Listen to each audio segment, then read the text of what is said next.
doim pokiza yurgan odam Allohning muhabbati bor odammish odam. Pokiza intizomli odammichi mashinasi ham toza yuradi, oyoq kiyimi ham toza yuradi. Bizning xalqimizda bir gap bor. Bir xonadondan kelin olmoqchi bo'lsangiz, o'sha xonadonni tahoratxonasini ko'ring, oshxonasini ko'ring. Nopok bo'ldimi, demak unda tartib yo'q. To'g'ri hayot tizimi yo'q.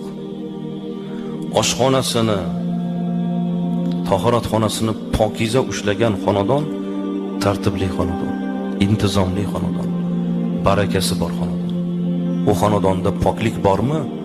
U sog'lom turmush tarziga amal qilayotgan xonadon sifatida xalqimiz shuni e'tiborni qilgan.